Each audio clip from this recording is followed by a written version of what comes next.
Later that afternoon, Amara heard a strange sound. She stopped what she was doing and looked up. The house suddenly felt unusually quiet.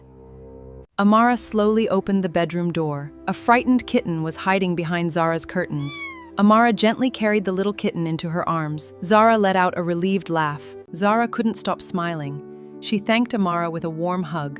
Mrs. Adeyemi watched from the doorway with pride. In that moment, Amara truly felt like part of the family. That evening, as Amara arranged the bookshelf, an old envelope slipped onto the floor. She picked it up carefully.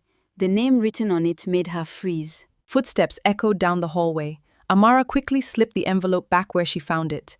She took a deep breath and carried on cleaning. When the door opened, Mr. Adeyemi walked in. Mr. Adeyemi smiled warmly. "Thank you for taking such good care of my family." Her eyes dropped for a moment. "You're welcome, sir." After Mr. Adeyemi left the room, Amara stood silently for a moment. Her eyes drifted back to the bookshelf. Whatever was inside that envelope refused to leave her mind. The next morning, the Adeyemi family gathered for breakfast. Laughter filled the dining room once again. For a moment, everything seemed perfectly normal. Just as breakfast came to an end, Mrs. Adeyemi reached for her diamond bracelet. Her smile slowly disappeared. The bracelet was nowhere to be found. Wait, where is it? Is everything all right, honey? Everyone began searching the dining room. Mrs. Adeyemi remained calm despite her concern. She believed the bracelet had simply been misplaced. No one suspected anything, yet. Minutes passed without any sign of the bracelet. Just as everyone was about to give up, Toby noticed something shining beneath a nearby cabinet. He quickly called everyone over. Toby reached beneath the cabinet. It wasn't the bracelet. It was a small jewelry pouch. Everyone stared at it in silence. Mr. Adeyemi slowly opened the pouch. Inside were a few pieces of old jewelry. None of them belonged to Mrs. Adeyemi. The mystery had only grown deeper. Mrs. Adeyemi looked at the old jewelry in confusion. She was certain she had never seen it before. Then Musa quietly stepped forward. He had something important to say. Musa cleared his throat before speaking. Madam, I found this near the front gate this morning. He carefully placed a small silver key on the table. No one recognized it. The moment the key touched the table, Amara's heart skipped a beat. She quickly looked away before anyone noticed. Whatever that key opened, she seemed to know. Mr. Adeyemi handed the key to Musa.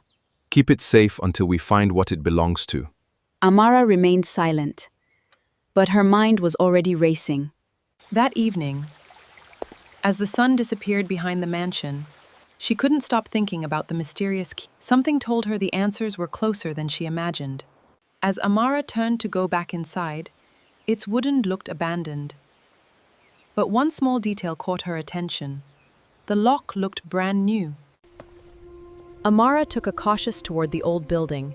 Before she could get any closer, a familiar voice called her name from behind. She stopped immediately. Musa walked over with a gentle smile. No one has entered that storehouse in years. Madam and Oga told everyone to leave it exactly as it is. But her curiosity only grew stronger. As they turned to leave, Amara noticed fresh footprints in the soft ground. Someone had been near the storehouse recently. But who? Just as Amara turned to leave, a loud metallic sound came from the locked storehouse. She froze. Someone was inside. That night, the strange sound refused to leave Amara's mind. While everyone else slept peacefully, she quietly stepped out of her room. The garden was silent. Amara hurried to the old storehouse. Then she stopped.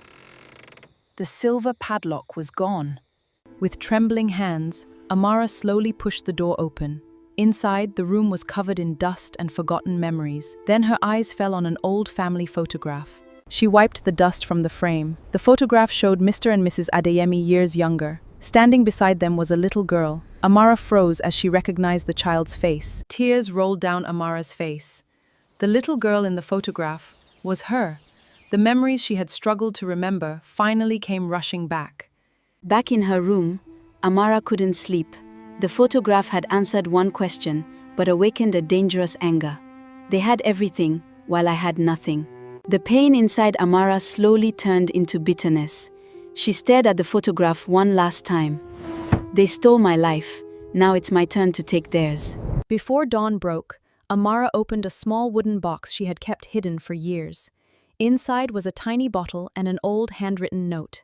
It begins today. Morning arrived like any other day. The family gathered for breakfast, unaware of the storm ahead. Amara wore her usual gentle smile, but deep inside, she had already made her choice. As breakfast began, Mr. Adeyemi smiled and thanked Amara once again. His kindness caught her off guard. For a brief moment, revenge no longer felt so simple. Amara's anger still burned, but so did her questions. Was everything she believed the truth? Or had someone stolen her life with a lie? Just as Amara reached the hallway, she heard voices coming from Mr. Adeyemi's study. She paused outside the half-open door. What she heard next changed everything. Mr. Adeyemi's voice trembled. If only we had found our little girl, she'd be about Amara's age now. Amara covered her mouth in shock. For the first time, her anger began to break. Amara quietly returned to her room. She looked at the old photograph one last time. The revenge she had carried for years suddenly felt empty. She knew what she had to do next. That evening, Amara finally told the Adeyemi she really was. The greatest enemy isn't a person, it's the lie that kept a family apart. Instead of choosing revenge, Amara chose forgiveness. A family that had been torn apart was finally reunited. Sometimes,